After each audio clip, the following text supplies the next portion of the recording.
Already నేర్పించింది మేమే, మీకు బట్టలు దొరుకుచుడు మేమే, రాకెట్లు కొట్టిర్రు, పటాకాలు కొట్టిర్రు, తనను అరెస్ట్ చేస్తామని చెప్పి ఆంధ్ర నుంచి పోలీసు వాళ్ళు వచ్చిండ్రు అని చెప్పి తెలంగాణ పోలీసులు పోయి వాళ్ళే అరెస్ట్ చేస్తారు అని చెప్పి కాపాడేందుకు మేము వచ్చినామని చెప్పని ఆడ అంటున్నారు. ఇప్పుడు ఇక్కడ కూడా పోలీసు వాళ్ళు వచ్చిర్రు, పోలీసు వాళ్ళు వచ్చి ఇక్కడ కూడా కూర్చున్నారు.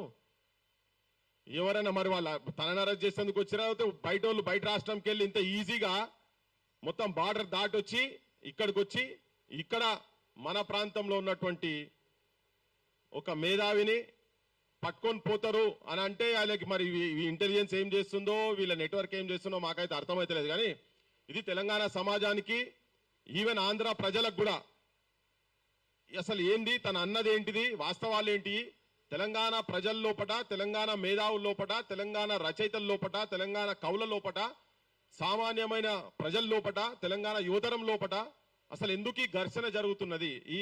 ఎప్పుడు ఎవరు ఏది మాట్లాడినా, మేము విగ్రహాల గురించి మాట్లాడితే, బాలసుబ్రహ్మణ్యం విగ్రహం గురించి మాట్లాడితే అమ్మనా బూతులు, ఒక్కటి కాదు రెండు కాదు, మరి వాళ్ళ సంస్కారం ఏందో నాకు తెలుస్తలేదు.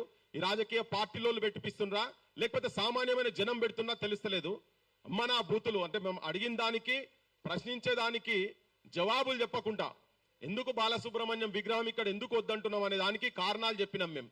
ఇలా రేపు ఎన్టీ రామారావు విగ్రహం పెడుతున్నారు, ఇక్కడ మైత్రివనం దగ్గర ఎన్టీ రామారావు విగ్రహం పెడుతున్నారు. తీసుకొచ్చిన రాత్రి మామూలుగా కాదు, పటాకలు పేద ధూమ్ధాం చేసిర్రు, రాకెట్లు కొట్టిర్రు, పటాకలు కొట్టిర్రు, పెద్ద సౌండ్లు సప్పుడులతోటి.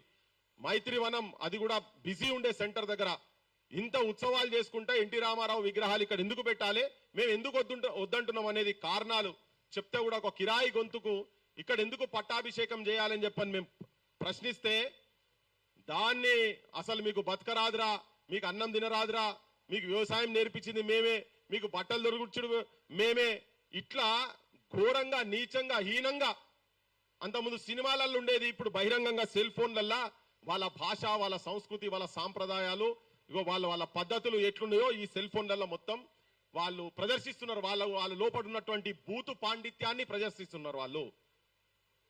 ఇది నేను అందరి జనాల గురించి చెప్తలేను, కానీ ఎవరెవరైతే మాట్లాడుతున్నారో వాళ్ళ గురించి చెప్తున్నా. ఆఖరికి ఎట్లయిపోయిందంటే పరిస్థితి, తెలంగాణలో దిష్టి తగిలిందనే కాడికి అక్కడ పవన్ కళ్యాణ్ అంటేనే మాట్లాడే కాడికి పోయింది. మరి ఇదేం దౌర్భాగ్యమో ఏం దుర్మార్గమో మాకు తెలుస్తలేదు. అసలు ఏంది దాన్ని అంటే ఒక చర్చ జరగాలి ఇక్కడ తెలంగాణ ప్రజల దగ్గర, ఆంధ్ర ప్రజల లోపల కూడా. రాజకీయ నాయకులు ఇక్కడోళ్ళు అక్కడోళ్ళు అందరూ ములాఖాత్ అయి ఉన్నారు. దీంట్లో పెద్ద నేనేదో పెద్ద తొవి చెప్తలేని, ఇది అందరికీ తెలిసిన విషయమే ఇది. కాకపోతే మేము ఎందుకు మా సంస్కృతి మీద, మా సాంప్రదాయాల మీద ఎందుకు దాడి జరుగుతున్నది? ఇలా మేము అన్నం ఇక్కడ ప్రభాకర్ రెడ్డి విగ్రహం పెట్టండి, ముఖ్యమంత్రి రేవంత్ రెడ్డికి చెప్పినాము, ఒక ప్రభాకర్ రెడ్డి గారి విగ్రహం పెట్టండి, ఒక పైడి జయరాజ్ గారి విగ్రహం పెట్టండి, లేకపోతే సుక్క సత్య గారి విగ్రహం పెట్టండి, లేదు సినారాయణ రెడ్డి విగ్రహం పెట్టండి. ఇట్లా చాలా మంది ఉన్నారు, దాశరథి రంగాచార్య ఉన్నారు. ఇట్లా అంటే చెప్పుకుంటూ పోతే పేర్లు చాలా ఉన్నాయి.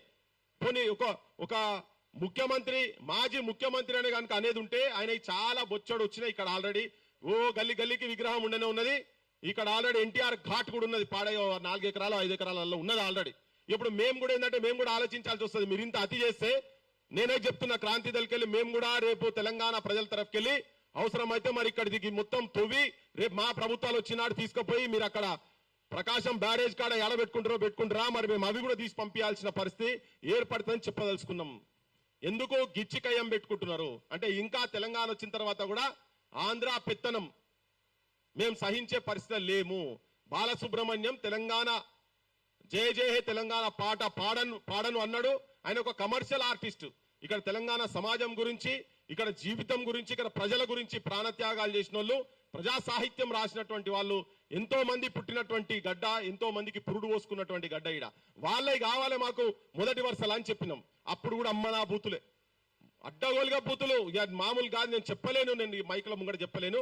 అంత ఘోరంగా ఘోరాతి ఘోరమైనటువంటి బూతులు మాట్లాడు. ఇయ్యాల నాగేశ్వర్ సారు తనకున్నటువంటి ఒక రిలయబుల్ సోర్సెస్ నుంచి, తనకున్నటువంటి తను ఎప్పటి నుంచో జర్నలిజంలో ఉన్నాడు, యూనివర్సిటీలో ఒక ప్రొఫెసరు.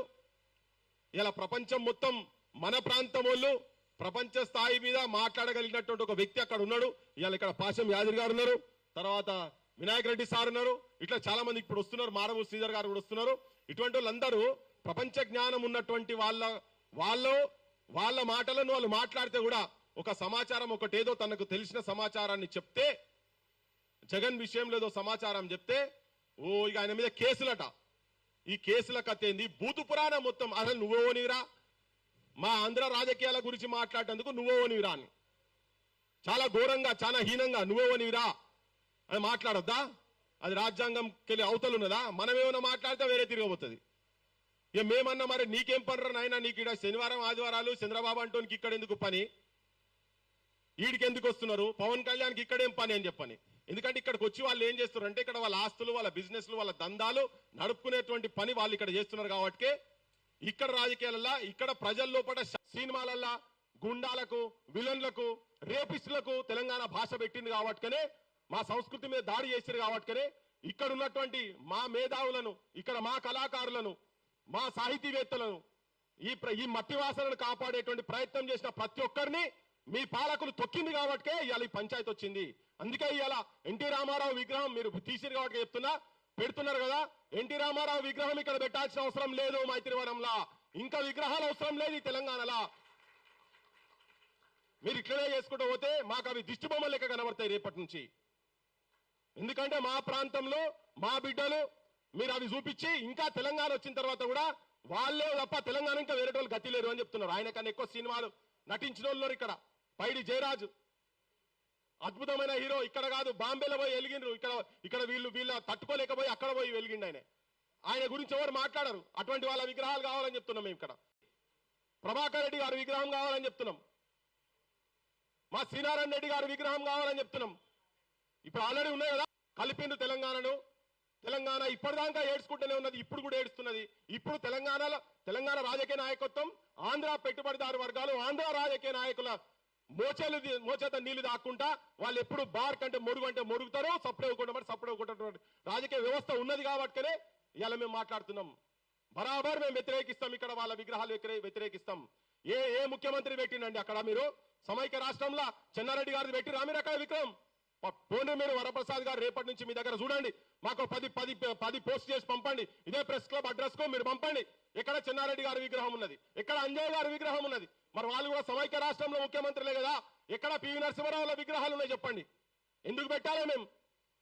ఎస్, మాకు కనిపిస్తున్నది వాళ్ళు మీకు గొప్ప వాళ్ళే కావచ్చు. ఓ కిరాయి గొంతుక ఇక్కడ మా రవీంద్ర భారతి విగ్రహాలు పెడితే బరాబర్ ఆబ్జెక్షన్ చేస్తాం. మా గద్దరల విగ్రహం పెట్టని, మా నిన్నదాకా మొన్న జయ జయ తెలంగాణ అని చెప్పి రాష్ట్రీయ గీతంగా ప్రకటించినటువంటి అందశ్రీ అన్నది ఆడ ఓన్రీ మీరు ఆయన దలగబెట్టిన బొందకాడ కుక్కలు పందులు సంసారం చేస్తున్నాయి. అక్కడ కట్టాలి కదా స్మృతివనం, అక్కడ కట్టాలి కదా. ఏమొచ్చిందని చెప్పి ఇప్పుడు ఏం వస్తుందని ముఖ్యమంత్రికి ఎన్టీ రామారావు విగ్రహం ఎందుకు పెట్టాలి? ఇప్పుడు రేపు ఇనాగ్రేషన్ చేస్తారట సిగ్గు వచ్చినోడు. నేను ఆవేశంగా తెలంగాణ ఒక ఆత్మగా మాట్లాడుతున్నా. నేను అమరుల ఆత్మ లోపడి ఉన్నది మా సొంటలకు ఉన్నది కాబట్టి భరించలేకపోతున్నాం. మేము ఈ అవమానం భరించలేకపోతున్నాం. ఆల్సిషన్ కుక్కలైన తెలంగాణ ముఖ్యమంత్రులు, మంత్రులు మొత్తం పామోరియన్ డాగ్స్ అయినరు ఆంధ్ర పెట్టుబడిదారు వర్గాల మీద. ఈ తిరుగుబాటు లేదు కాబట్టినే ఇలా నాగేశ్వర సార్ మీద కేసు పెట్టే దమ్ము అక్కడ దానికి వచ్చింది. తిరగబడితే తెలంగాణ, కన్నెర చేస్తున్న తెలంగాణ, రగులుతున్న తెలంగాణ. గుర్తుపెట్టుకోండి, ఒక్కొక్కరిని గుండె కాలుతున్నది. ఇవాళ చాలా మంది నిరుద్యోగ యువకులు అడగని కాలుతున్న, ఒక్కొక్కరిని కడుపు కాలుతున్న. ఆయనట ఎలక్షన్ క్యాన్వాసింగ్ వచ్చి అక్కడట మాట ఇచ్చిందట పెడతారట. మరి వీళ్ళకి ఎందుకు ఉద్యోగాలు ఇస్తలేవు? 2 లక్షల ఉద్యోగాలు ఎందుకు ఇస్తలేవు?